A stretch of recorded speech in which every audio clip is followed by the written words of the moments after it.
The Taliban is now calling the shots while Joe Biden says a lot could still go wrong. Media coverage is starting to turn against Biden as Afghanistan chaos continues. Plus, conservative icon Larry Elder draws more attention in the California recall race. All that and more. I'm Bobby Eberle. This is a 13-minute news hour. And God bless the United States of America.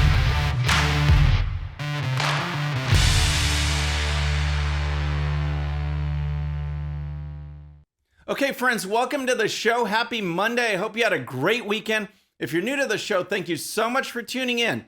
We're going to start with the Taliban and Joe Biden, because during a weekend where the Taliban has increased its control over Afghanistan and has positioned itself to tell America what it can and cannot do, Joe Biden held a press conference and said a lot could still go wrong.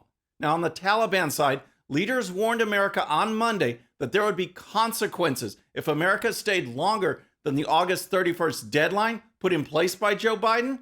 And here's the story.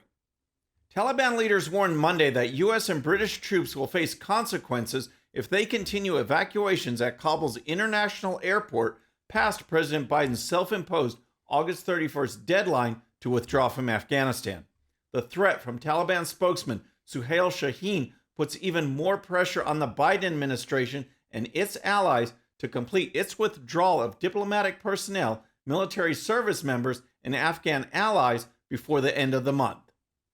I guess it's pretty clear who's calling the shots now. In the absence of leadership, Taliban forces are moving around unchecked, and now they are upping the rhetoric against the Biden administration. And this is exactly what one would expect following the American foreign policy disaster that we are seeing play out before our eyes. And here's more. It's a red line.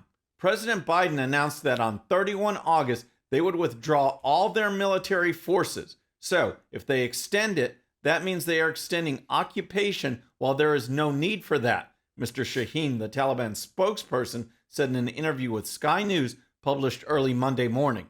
If the U.S. or U.K. were to seek additional time to continue evacuations, the answer is no, or there would be consequences. Now, while the Taliban is getting stronger, Joe Biden appears to be getting weaker. He held a press conference on Sunday, which was a follow-up to his poor performance during a briefing on Friday. On Sunday, Joe Biden said this. And I want to say again just how difficult this mission is and how dangerous the dangers it poses to our troops on the ground. The security environment is changing rapidly. There are civilians crowded at the airport, although we've cleared thousands of them. We know that terrorists may seek to exploit the situation and target innocent Afghans or American troops. Target innocent Afghans or American troops. There's also the American civilians there too. They are in danger as well. Now, during his comments, Biden also added this. The evacuation of thousands of people from Kabul is going to be hard and painful, no matter when it started, when we began. It would have been true if we had started a month ago or a month from now. There is no way to evacuate this many people without pain and loss of heartbreaking images you see on television. But we have a long way to go, and a lot could still go wrong. A lot could still go wrong. Taliban leaders are calling the shots, and Joe Biden is holding strawman press conferences and saying a lot could still go wrong. Enough is enough, folks. During the press conference, Biden made a strong mention of America's servicemen and women who are fighting bravely. He even pounded his finger on the podium. No one is criticizing America's forces. Biden was also asked directly about his failure to lead and handle this withdrawal phase. Instead of addressing the question, Biden talked about the need to get out of Afghanistan. Again, no one is really questioning that at this time. The failure is in how it is being done, and Biden won't even address the question.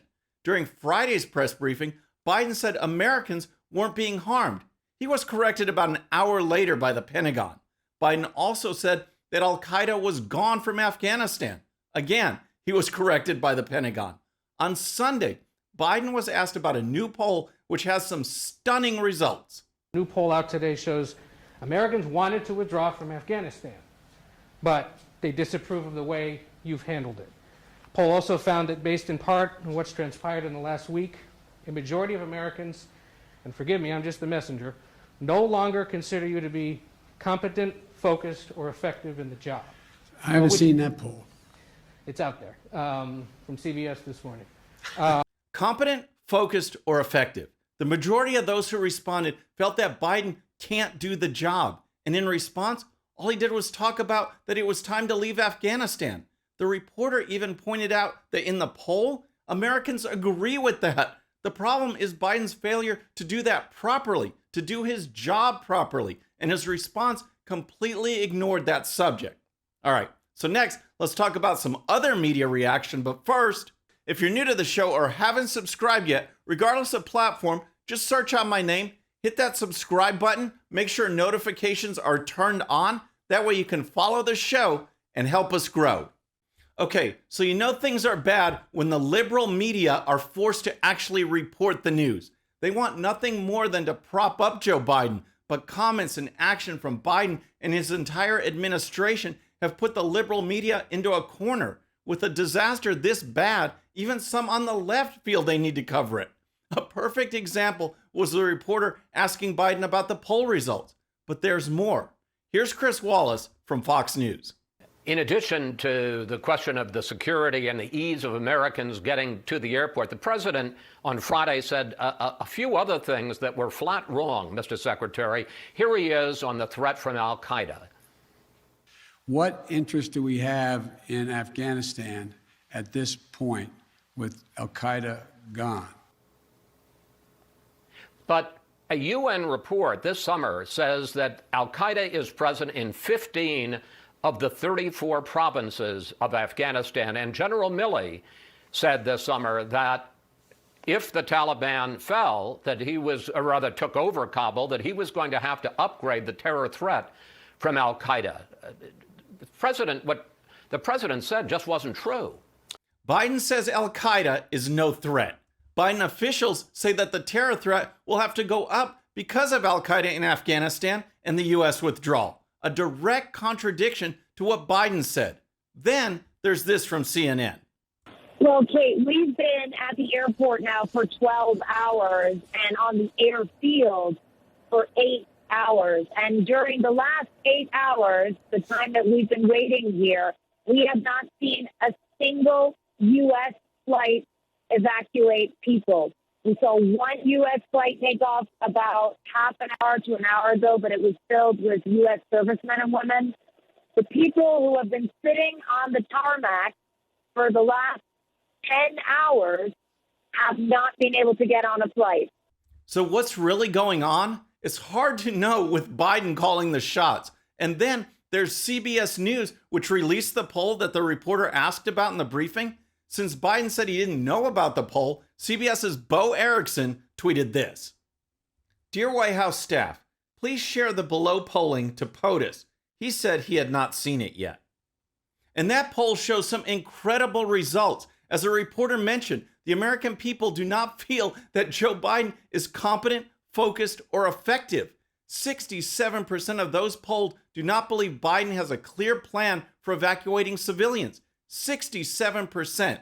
And then I found this interesting. 63% of respondents approve of the U.S. withdrawing forces from Afghanistan.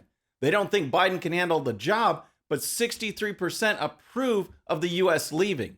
Then, in another question, 60% of respondents feel that with the Taliban in control, which happened because the U.S. is leaving, the terrorism threat in the U.S. will increase. So, the vast majority want the U.S. out, and the vast majority think the Taliban control will increase the terrorism threat. But by removing U.S. forces, it's what gave the Taliban the chance to take control.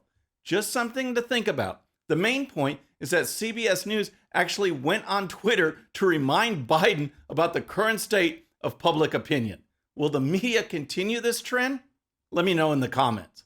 Okay, so next let's talk about Larry Elder and what is going on in California. In case you missed our Saturday live stream, I just want to review this story because the current media coverage of Joe Biden should not be taken as some kind of change of heart. The media can't stand conservatives, and they will do everything they can to tear us down. Case in point is Larry Elder. He's currently the leading candidate in the effort to recall California Governor Gavin Newsom. The polls are not looking good for Newsom right now, and that means the entire radical left machine will be working overtime to prop up Newsom and attack his opponents, especially Elder. But in case you think you've seen it all from the radical left, the Los Angeles Times has sunk to a new low with its latest attack, and here's the story.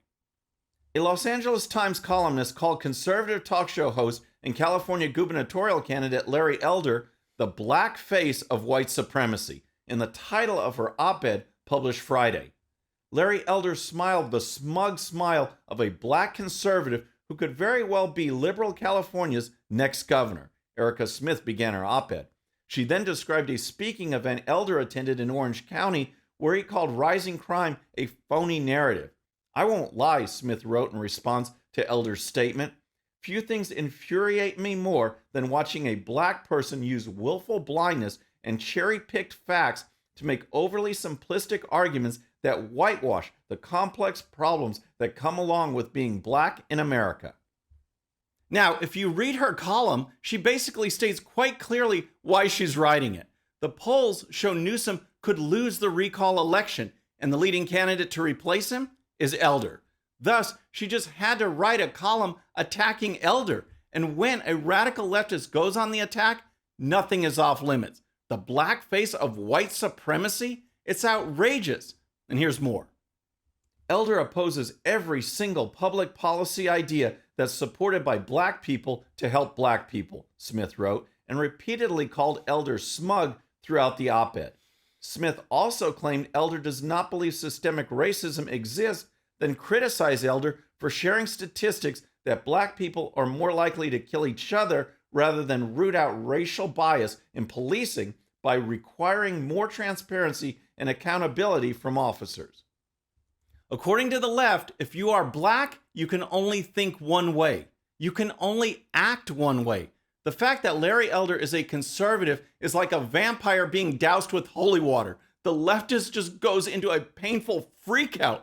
But as I said, we knew this would come. If Newsom had clear sailing, then people like Elder would just be ignored. But the left now feel that the threat is real and they are on the attack. The recall election is neck and neck, but the trend is moving against Newsom. The election is September 14th, and we'll see what happens. Okay, so next, here's an update on what's going on at the border, and it paints a situation that needs to be turned around immediately. Over 200,000 illegal border crossings occurred last month. Over 200,000, and there is no end in sight. But you know what might be coming to an end? The careers of Border Patrol agents. These men and women are overworked, understaffed, and morale is sinking to an all-time low. As the Washington Examiner reports, along a massive stretch of the border in Texas, very few agents are actually around to patrol it. And here's the story. 12 Border Patrol agents are the only federal law enforcement officers present along a 245-mile stretch of the U.S.-Mexico border surrounding Del Rio, Texas. It's the lowest ever number of agents on duty in the area, even as more migrants illegally cross here now than ever before. The surge of illegal immigration is taking a significant toll because it has kept agents from carrying out their national security mission. Agents say they are physically drained and struggling to see beyond the crisis. 12 agents for 245 miles. How are we supposed to stop anyone with resources like that? Not that the Biden administration wants to stop anyone. I can't imagine what it must be like to be in law enforcement when laws aren't being enforced. When you are told that if you catch someone, you just release him later. And here's more. Morale is in the toilet, said John Anfinson, a spokesman for the Border Patrol's union. Morale is low because agents aren't allowed to do their job. If our job is to be out patrolling the border in between the ports of entry and actively searching for people who have crossed illegally, but we're not allowed to go do that job, it basically creates this defeated feeling in everyone. Morale is tanking fast. This can be seen in the simple statements made by agents, but even more importantly, it can be seen in increasing processing times. Agents are just flat tired, and we are seeing and hearing it. A former senior official at U.S. Customs and Border Protection, the federal agency that oversees the Border Patrol, wrote in an email.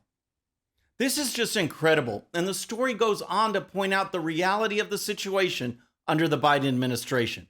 Up to half of the agents in Texas have been pulled from the border to process people in custody. The story points out that the situation that Border Patrol agents have faced over this last 6 months is the highest level of illegal immigration that the U.S. has seen since 2000, when former President Bill Clinton was in office. I feel for these men and women, and it shows how desperately we need a new president. Someone who's focused on actually protecting America and putting America first. Any ideas? Let me know in the comments. All right, friends, that's our show for today. I hope you enjoyed it. And don't forget, if you're new to the show or haven't subscribed yet, regardless of platform, just search out my name, hit that subscribe button, make sure notifications are turned on. That way you can follow the show and help us grow. Our next show is going to be Wednesday evening at the usual time, 6:30 p.m. Central Time. Until then, I'm Bobby Eberle. This is a 13-minute news hour.